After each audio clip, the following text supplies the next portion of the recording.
Professora Priscila, bom dia, seja muito bem-vinda ao nosso evento. Bom dia, professor Lélio. Estou aqui já a postos. Gente, então, sem maiores delongas, né? Já vamos passar a palavra para a professora Priscila para ela fazer a apresentação dela. Professora Priscila, só tem 30 minutos, então seja muito bem-vinda. Professor Lélio, eu queria primeiramente agradecer o convite, né, nesse enlace, mais uma dessas parcerias maravilhosas que o professor Busato constrói ao longo dessa trajetória acadêmica. Dizer, professor Lélio, que o senhor é uma referência, especialmente nos estudos de criminologia, e agradecer meu amigo, meu irmão, camarada, que é o professor Busato, de me convidar para estar aqui. Eu sou essa meio intrusa que fica à espreita e, enfim, para poder aprender com os colegas. Eu queria também cumprimentar o professor Rodrigo. Em certa medida, eu e ele temos buscado fazer uma interlocução aí, são temas parecidos que nós dois estamos pesquisando no estágio de pós-doutorado. Então, eu agradeço, cumprimento a todos e a todas que estão nos assistindo. E a partir dessa perspectiva que eu nominei aqui para o nosso evento, Feminicídio e Linguagem, uma análise da assinatura nos assassinatos de mulheres, eu vou descrever brevemente o que eu vou trabalhar de forma metodológica aqui nesse tempo de 30 minutos. Um pouco de uma perspectiva de fundamentos teóricos das categorias que orientam essa análise e depois a respeito de uma pesquisa empírica. Esse tema, portanto, que eu trouxe, ele é parte do meu estágio de pós-doutoramento, que atualmente eu estou fazendo na Unicelb, sob orientação do professor Bruno Machado e da professora Soraya da Rosa Mendes. Então, o ponto de partida, acho que é importante a gente significar, né, olhar de quem fala, qual é a linguagem que está sendo proposta, olhar as ciências criminais desde uma epistemologia e criminologia feminista, o que não significa, eu tenho insistido sempre, um olhar melhor do que o paradigma heteronormativo e sexista, senão pela perspectiva de um olhar de quem está sempre com a possibilidade de ser atingida por um feminicídio. Essa é uma fala muito comum de mulheres que pesquisam as ciências criminais, da necessidade, né, de reorientar o paradigma. Talvez pareça muito mais óbvio e confortável até trazer isso quando nós discutimos violência doméstica, feminicídio e estupro, mas esses dias eu participei de um debate olhando as mega operações no âmbito da Justiça Federal, o que elas dizem sobre essa perspectiva de gênero. E a literatura, e eu quero dizer, professor Lélio e Paulo, eu tenho sempre pensado a possibilidade de que as ciências criminais, né, se aproximem daquela ideia de literatura enquanto obra da arte, né? E tem um texto que é o texto que talvez tenha convocado o meu olhar para pensar essa questão do feminicídio, que é escrito pelo português Mia Couto, chamado A Confissão da Leoa. Ele narra um episódio que passa a acontecer numa pequena aldeia de Moçambique, no qual moças, mulheres e senhoras passam a ser assassinadas pelo que se imagina serem leoas. E esse texto, como ele é escrito, ele estabelece exatamente o paradigma dessa perspectiva que eu costumo dizer que é diferente, não melhor nem pior. Ele é narrado, cada fragmento dessa história, ele é simultaneamente narrado pelo caçador, por aquele que vai à aldeia, então, para identificar essa leoa ou as leoas que estão praticando esses assassinatos, mas ele também é narrado por uma moça que é da aldeia. Então, são dois olhares sobre a mesma história. Mas aí a gente pode imaginar outros trabalhos, e dois deles eu estou usando com bastante afinco no meu pós-doc, que são o texto Mulheres Empilhadas e Rezem pelas Mulheres Roubadas. Rezem pelas Mulheres Roubadas conta um pouco da trajetória, que talvez seja o paradigma mais conhecido no âmbito da América Latina, que é sobre os assassinatos de mulheres no México, especialmente em Ciudad Juárez. E Mulheres Empilhadas é um livro escrito por uma jornalista brasileira, que é a Patrícia Mello, e ela vai narrar uma espécie de júri ficcional, no qual se reuniram uma série de casos de feminicídio para serem julgados simultaneamente. Desde a perspectiva do fundamento teórico dessa pesquisa, além, obviamente, dos textos da professora Soraya da Rosa Mendes, sobre este paradigma da criminologia feminista, e do professor Bruno, com uma perspectiva de responsabilização por meio das ciências criminais e não do mero e eminente caráter retributivo, tem um outro trabalho que é da professora Rita Laura Segato, e ela tem uma frase que é a frase que eu queria que coordenasse essa minha pequena participação aqui, que diz assim: corpo de mulher, perigo de morte. E a partir daí eu queria definir 3 categorias que são bastante importantes para essa compreensão. A primeira é a categoria feminicídio, né? Naquilo que nós temos de literatura contemporânea, nós temos talvez 3 marcos internacionais que precisam ser sempre lembrados, que são a decisão da ONU em realizar o Ano da Mulher no México, do qual derivaram 2 das convenções sobre a questão, da discriminação contra a mulher num primeiro momento, e depois a Convenção de Belém do Pará num segundo momento. E a movimentação que antecedeu esse Ano da Mulher no México, que acontece no final da década de 70, início da década de 80, que foi uma espécie de manifesto, né? Professor Lélio, uma discussão, inclusive, no âmbito, né, da suposta criação contemporânea da vitimologia dentro da criminologia, numa perspectiva que, em certa medida, é criticada pelas latinas, que foi trazida pela Jill Radford e a Diana Russell, quando escreveram uma obra fruto de um manifesto que era Femicide, no qual elas levam a público uma fala que diz que o verdadeiro ato de terrorismo sobre a vida das mulheres é o feminicídio. E há, obviamente, uma movimentação diferencial sobre a compreensão dessa categoria femicídio para aquilo que as latinas passavam a perceber, e hoje também as mulheres do grupo afro-ameríndio e todos os recortes nos quais vamos dizer que, olha, nós temos que ir algo para além daquilo que é a descrição feita por Jill Radford e Diana Russell, que é a perspectiva do feminicídio doméstico ou íntimo, que é o que está legislado hoje no Brasil, e também olhar com uma perspectiva que é a segunda categoria que eu vou comentar, que é uma espécie de comunhão fratriárquica, que é uma expressão utilizada pela professora Rita Laura Segato, de que há uma parceria estabelecida, mesmo que não seja uma parceria declarada, né, uma espécie de comunhão de ideias, aquilo que talvez a gente pudesse falar sobre uma perspectiva realmente de linguagem.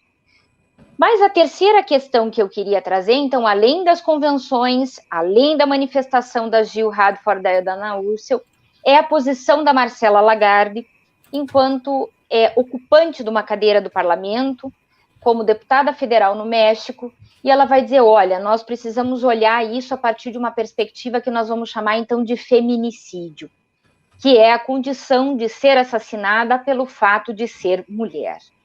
E aí, obviamente, nós temos uma série de instrumentos, uma série de posições dos grupos de interesse, grupos de mulheres, e dentro dele uma diversidade de óticas a esse respeito. Mas a segunda categoria que eu queria pensar é a ideia de fratria. Então, a professora Rita Laura Segato, ela tem uma série de textos sobre a temática do paradigma estruturante da violência e como ele atinge determinados grupos que, em certo momento, ela chama de grupos que detêm corpos feminizados, no sentido de que, não por uma fragilidade física, mas como se nós pudéssemos conceber como uma fragilidade de direitos ou uma fragilidade de proteção estatal, numa espécie de convergência, embora a categoria trazida pela professora Butler olha para outro grupo, que é as vidas que importam, né? As vidas que merecem luto. Quem são as pessoas pelas quais a humanidade pode chorar? E sabemos que isso também se altera em determinados momentos.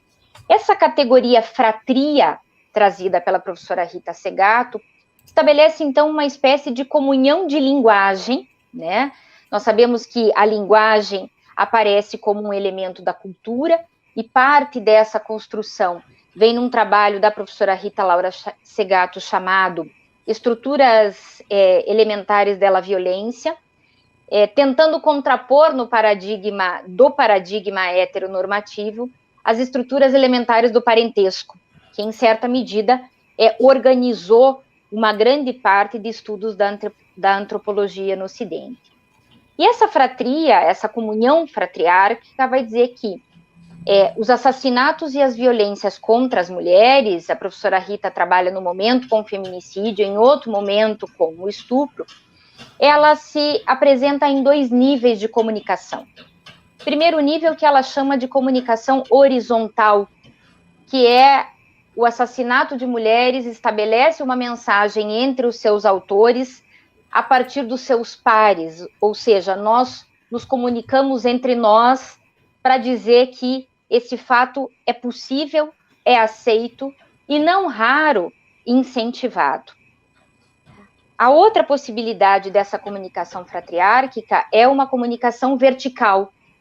É uma mensagem, portanto, estabelecida a partir deste ato, que não é uma destinação só para a mulher atingida pelo feminicídio tentado ou consumado, senão porque, a partir do momento em que uma mulher é assassinada, essa mensagem se estabelece de que todas vocês são potenciais vítimas de feminicídio.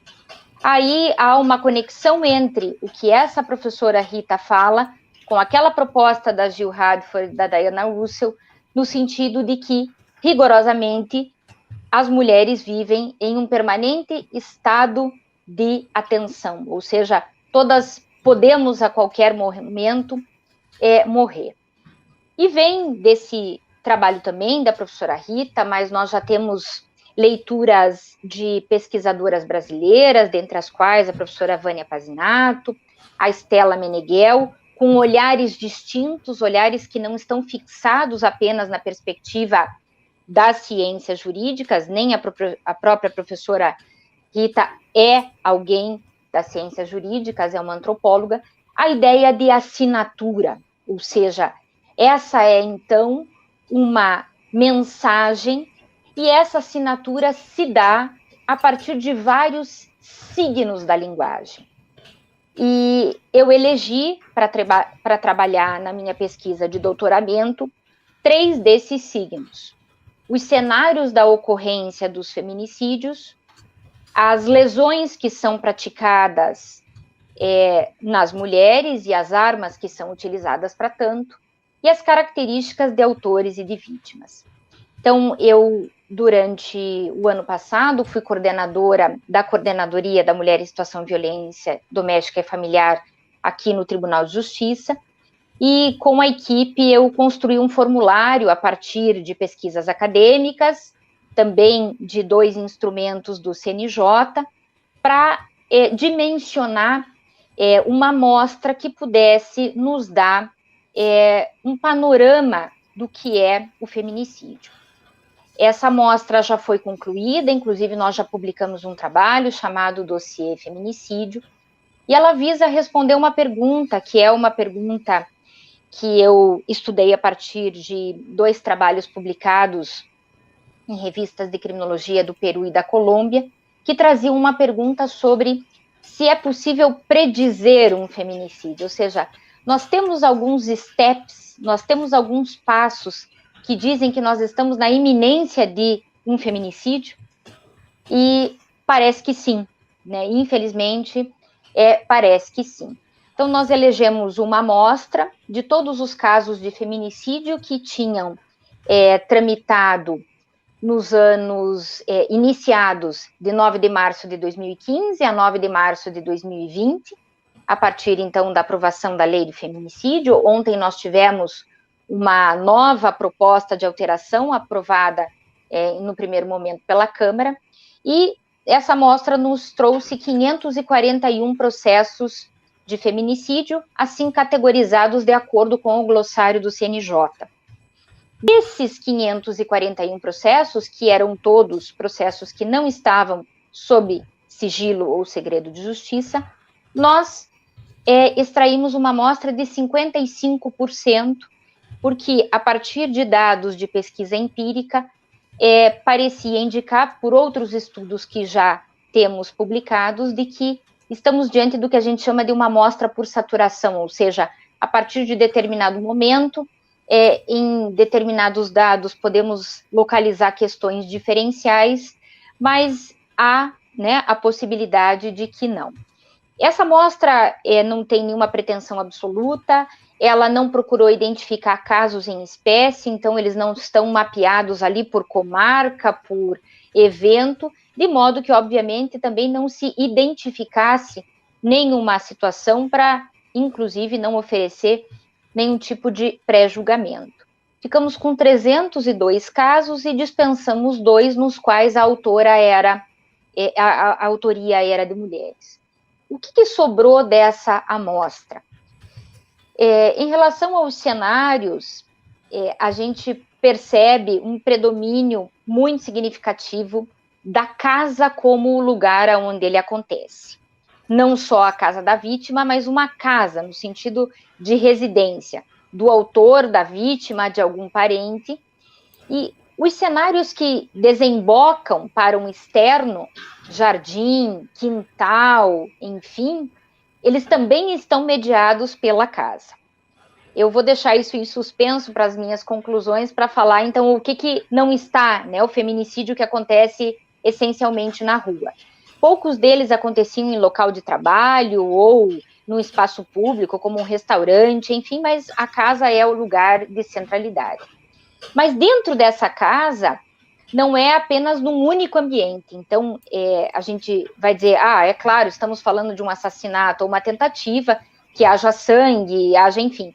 Mas, dificilmente, os laudos de levantamento de local indicavam que este sangue não estava espalhado pelo menos por 3 cômodos da casa, indicando possibilidade de fuga ou perseguição, inclusive em janela, em garagem, enfim.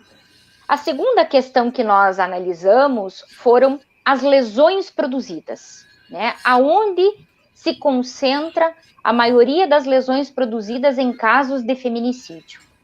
Então, outros estudos, inclusive um deles da Stella Meneghel, que eu mensurei aqui, e tem outros trabalhos produzidos, inclusive, por odontólogas e médicas legais, indicam que face, pescoço e a parte superior do tórax, aonde estão os seios, né, se concentram principalmente os locais do feminicídio. Isso diz bastante, e não raro essas lesões são lesões repetidas, então diversos facadas ou tiros, enfim, mas são lesões que dizem muito sobre essa perspectiva de algo que precisa ser destruído, né? A asfixia aparece com uma ordem importante de frequência, o enforcamento, enfim. E aí, as armas utilizadas para isso se concentram no grupo, né, que tradicionalmente a doutrina chama, e a jurisprudência, de armas brancas. Então, facas, facões, canivetes, mas enxada, foice, aparecem como esses elementos, assim, predominantes em relação ao uso de facas. Há uma preocupação, e eu coordeno um trabalho de PIBIC no âmbito da Universidade Federal, sobre essa flexibilização do acesso às armas, contribuir para talvez uma mudança de cenário, no qual as armas de fogo passem a ocupar um cenário de importância. De todo modo, quando a gente olha hoje no repertório de casos de violência doméstica, especialmente nos casos de perturbação de tranquilidade e ameaça, a arma de fogo aparece com bastante frequência. E depois a gente chega no grupo que aparentemente parece aquele que tenta explicar de alguma maneira a ocorrência dos casos de feminicídio, que são as características socioindividuais dos autores dos feminicídios e das vítimas, né? Há uma espécie de ideário mental de que esse feminicídio ele é praticado por um sujeito doente, enfim. Então, desses 300 casos, apenas 3 houve a verificação positiva após a realização do exame de sanidade mental. E um quarto caso no qual o exame foi realizado e se entendeu que não havia isso. De todo modo, 2 casos indicam sujeitos que se envolveram num terceiro feminicídio. Então, aquele feminicídio que estava ali para ser analisado era o terceiro nessa trajetória desse autor.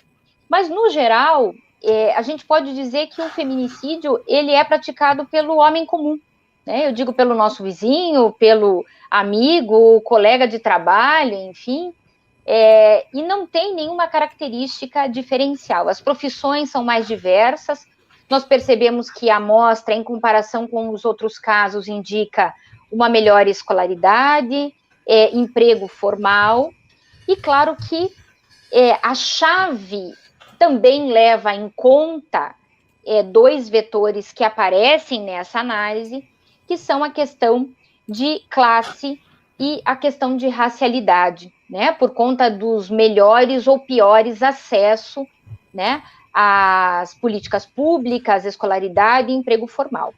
Em relação à vítima, da mesma forma, né, a gente não tem, diversamente da autoria dos crimes de feminicídio, para comparar, por exemplo, com roubo ou com tráfico de drogas, a condição da vítima, ela não tem um espectro de comparação, dado que o outro crime no qual ela também normalmente figura como vítima são os delitos de estupro, e a possibilidade de que essa amostra, em uma parte das características, fosse parecida, parece evidente, salvaguardando a hipótese que nos casos de estupro, diversamente do feminicídio, entra um componente trágico, que é uma grande parte deles serem casos de estupro de vulnerável, ou seja, de garotas com menor de 14 anos, ainda que a expressão estupro de vulnerável contenha mais outras 2 possibilidades, essa daqui é que normalmente acaba prevalecendo.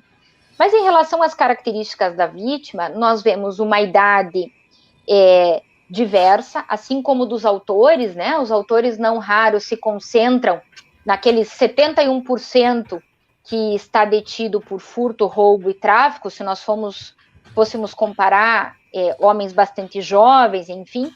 No caso de feminicídio, a gente vê que essa amostra é muito diferente, tanto em relação aos autores, quanto em relação às vítimas. E em praticamente 94% desses casos, existia uma relação de companheiro, seja casamento, namoro, etc., que é um componente que nos coloca a discussão sobre a descrição desse chamado feminicídio íntimo ou doméstico, que ocupa, no geral, 50% dos assassinatos de mulheres. Então, a pergunta é, e quem comete os outros 50% dos assassinatos?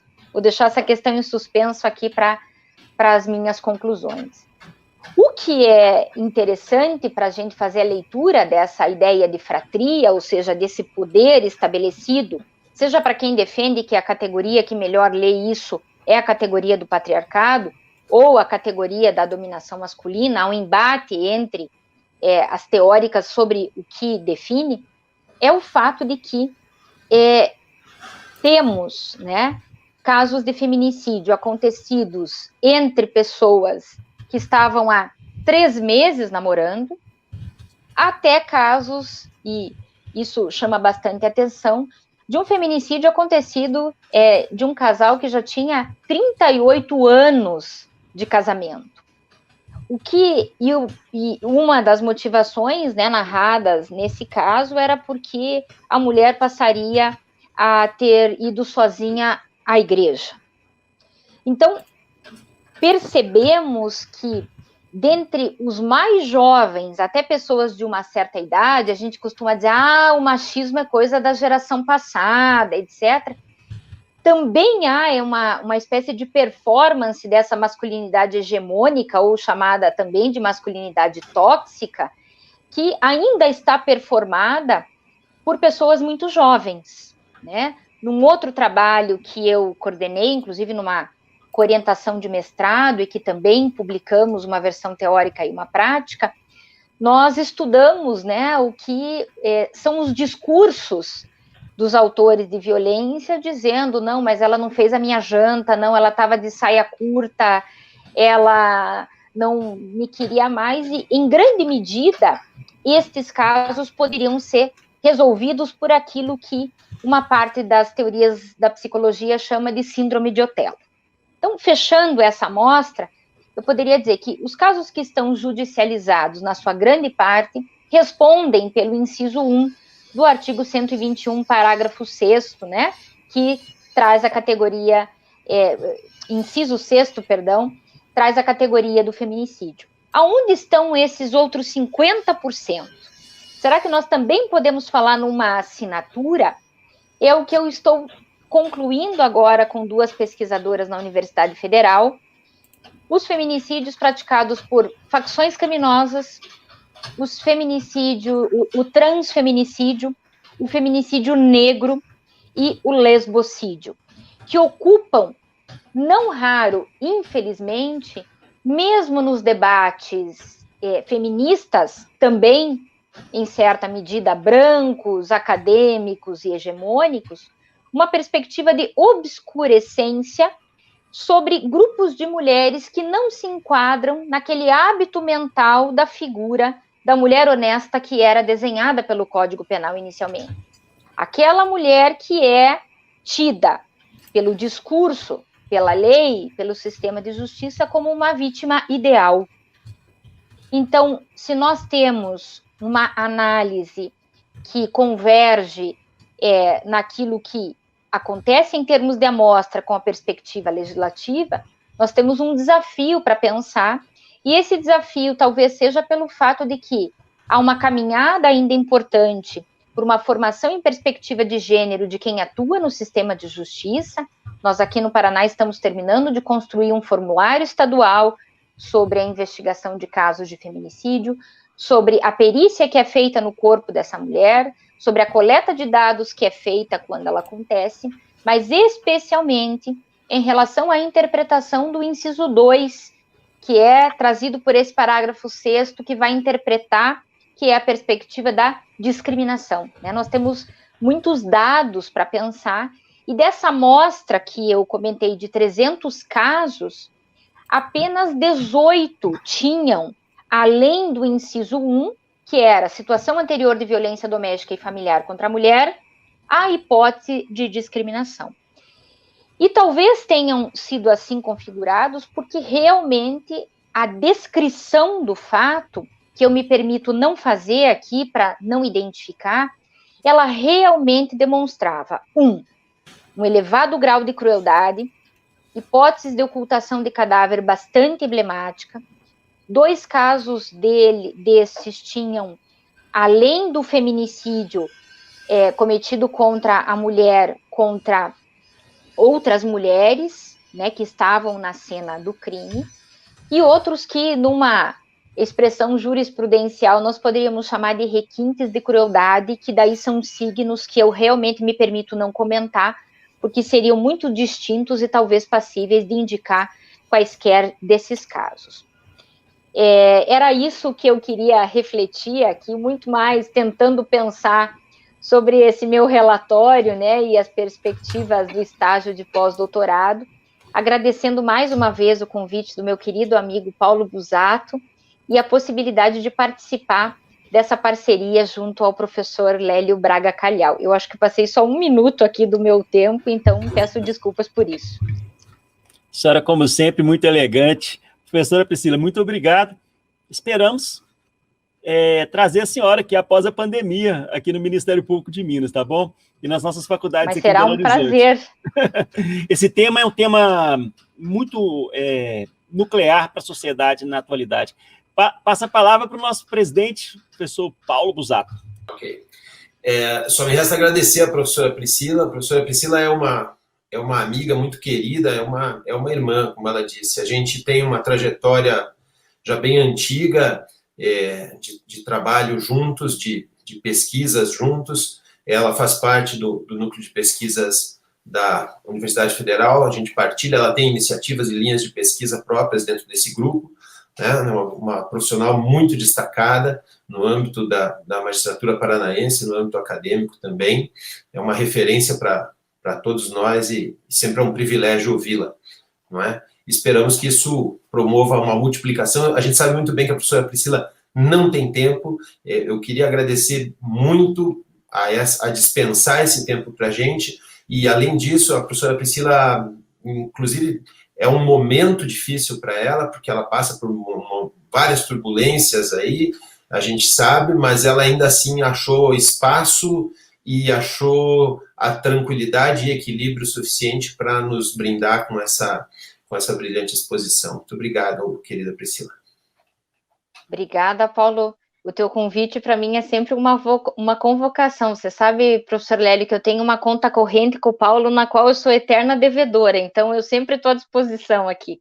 Muito obrigada, Paulo, muito obrigada, professor Lélio. Acho que a gente pode registrar rapidamente aqui que a plateia está indo loucura aqui, elogiando a professora Priscila. Nós temos aqui a Eliane Faustino elogiando, Gabriel Guilherme, Iago Santos, Bruna Rosa, Priscila Cavalli, Osvaldo, Eliana Vou agradecer, Faustino. Então, professor Lélio, em nome de todos, a Bruna Rosa. A Bruna Rosa é a chefe de gabinete da CEVID e ela participou ativamente junto com toda a equipe da CEVID que permitiu essa coleta de dados e também as 3 pesquisadoras da universidade que redigiram comigo aí. Depois, professor Lélio, eu vou tomar a liberdade de te encaminhar o link com uma parte, né, dessa pesquisa que a gente publicou no comecinho desse ano, por obra e graça da Bruna Rosa, que está aqui. Ela é a grande responsável aí por isso. Professora, imediatamente vou mandar aqui para a Coordenadoria de Combate à Violência Doméstica aqui do MP de Minas Gerais, para que todos os colegas do Ministério Público de Minas, são 800 promotores, recebam cópia. E, Bruna, aproveita tudo que você está com uma professora, uma gigante professora com você aí. Cola na professora aí, porque você só tem a aprender com essa fonte de conhecimento.